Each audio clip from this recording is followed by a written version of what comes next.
बच्चों, पहले हम लोग शब्दों से यानी वर्ण से बने, जो वर्ण से हम लोग शब्द बनाते हैं और शब्दों के मेल से हम लोग वाक्य बनाते हैं।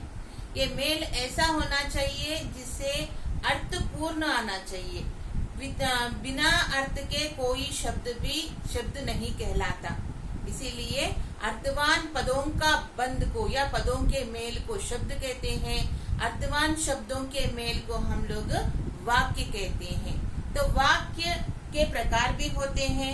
वाक्य के दो प्रकार होते हैं। देखिए यहाँ पर वाक्य के प्रकार दो प्रकार होते हैं। दो भेद इसके होते हैं।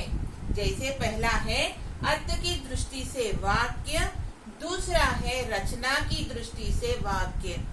पहला अर्थ की दृष्टि से वाक्य और दूसरा रचना की दृष्टि से वाक्य होते हैं।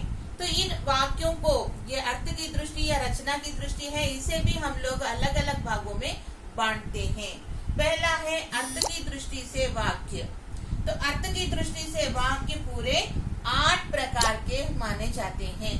तो पहला है विधानवाचक और दूसरा है निषेधवाचक या नकारात्मक वाक्य, तीसरा है प्रश्नवाचक वाक्य, चौथा है संकेतवाचक वाक्य, पांचवा संदेहवाचक वाक्य और छठा है इच्छावाचक वाक्य, सातवां है आज्ञावाचक वाक्य और आठवां विस्मयादिवाचक वाक्य। ये 8 प्रकार के वाक्य अर्थ की दृष्टि से माने जाते हैं। यानी अर्थ के आधार पर वाक्य 8 प्रकार के हैं।